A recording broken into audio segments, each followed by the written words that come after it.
En esta oportunidad vamos a presentar el producto académico 2 del curso Taller de Proyectos 2. Somos el grupo Alfa. En esta oportunidad voy a presentar el equipo Scrum que hemos desarrollado en la plataforma Bitrix. Como Scrum Master es Marcela Adolfo. Los miembros del equipo de desarrollo son Junior, Luis Alberto, Ángel Damaso, Elvis y Diana, que es la propietaria del producto, ¿no? Siguiente PPT, por favor. Acá tenemos el primer sprint, que es el producto académico 2. Tenemos la vista lógica, la vista física, la vista de proceso, la vista de desarrollo, la redacción de los criterios de aceptación, la definición de los tipos de prueba.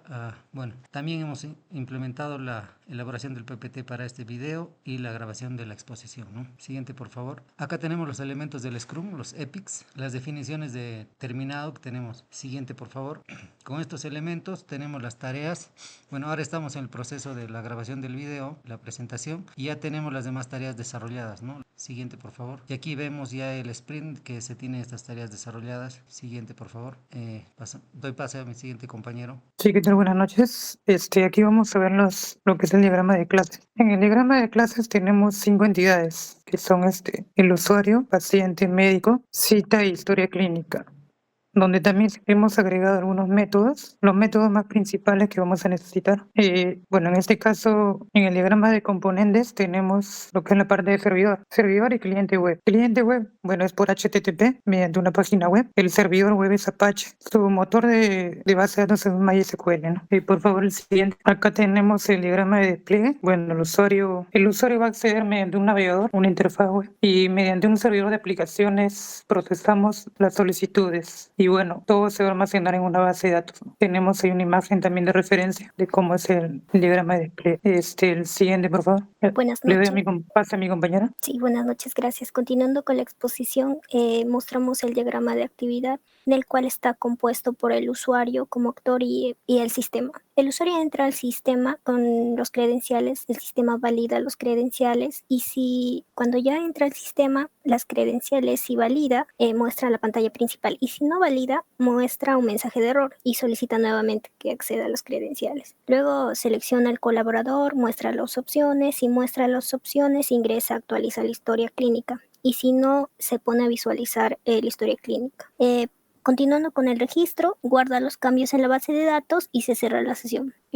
Respecto a visualizar la historia clínica, si obtiene los datos, muestra la historia clínica y si no obtiene los datos, genera reportes, también selecciona parámetros de reportes, genera reporte y muestra el reporte. Y se cierra la sesión. Terminamos con eso, continuamos con la siguiente exposición. Muy buenas noches, voy a continuar con la exposición acerca de los criterios de aceptación. En este producto académico se ha ordenado, ¿no?, según prioridad las épicas.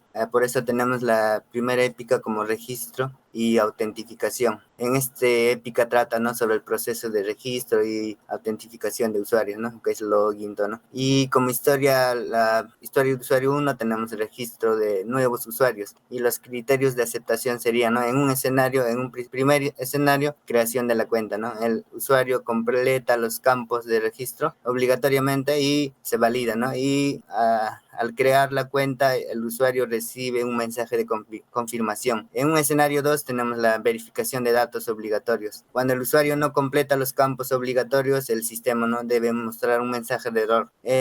Y en la épica 2, la que es gestión de historias clínicas, se enfoca, ¿no?, más que nada en la gestión de historias clínicas, incluye la funcionalidad de registrar, actualizar, eliminar, ¿no?, las historias clínicas existentes, ¿no? Y como historia de usuario tenemos registrar nuevas historias clínicas. Su criterio de aceptación sería, ¿no?, en un escenario primero tenemos registro de nueva historia clínica. El médico introduce, ¿no?, la información requerida del paciente y la historia clínica se guarda, ¿no?, correctamente en la base de datos. En un escenario 2 tenemos la confirmación del registro. Cuando el médico recibe la confirmación de que la historia clínica fue creada, ¿no?, en un mensaje, ¿no?, al completar el correcto registro debe mandar un mensaje, ¿no?, que se ha guardado correctamente. Doy paso a mi compañero para que continúe con la exposición. Buenas noches, docente. Continuando con la exposición, Los criterios de aceptación sobre la épica 3, que es la implementación de una base de datos centralizada, y la historia de usuario es la configuración de base de datos centralizada y segura. Estamos tomando esta historia de usuario como referencia de esta épica. Y bueno, los escenarios serían, ¿no?, la configuración inicial de la base de datos, dado que el administrador de sistemas necesita una base de datos centralizada. Cuando se acceda a la base de datos, entonces el sistema debe estar restringido mediante roles y permisos específicos. Para el escenario 2, la seguridad de la base de datos, dado que un administrador configura las políticas de seguridad. Cuando estas políticas están activas, entonces el acceso a la base de datos debe estar protegido y limitado a usuarios autorizados. Y bueno, con respecto a la épica 3, que es, a la épica 4, sobre el seguimiento y monitoreo de la salud ocupacional, escogimos la historia de usuario 17, que es recibir alertas para el seguimiento de evaluaciones y tratamientos, y los criterios de aceptación que consideramos aquí es, en el escenario 1, alerta de seguimiento, dado que un usuario tiene evaluaciones y tratamientos pendientes.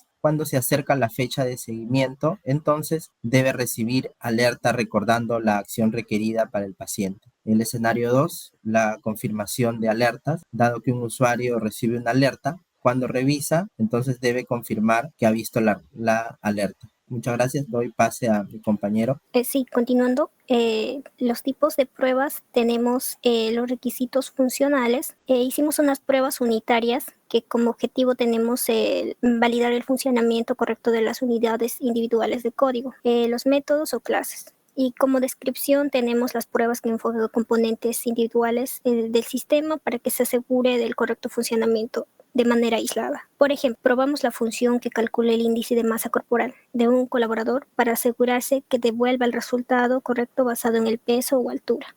También tenemos la prueba de sistema, que como objetivo tenemos la forma de validar el sistema completo que cumpla con los requisitos funcionales especificados. En descripción tenemos las pruebas evalúan el sistema en su totalidad, asegurando los componentes que funcionen juntos correctamente. Por ejemplo, vamos a probar el flujo completo de un colaborador que indica lesión, registro de historia clínica, actualización de datos de salud y que genere un reporte de estado de la salud ocupacional.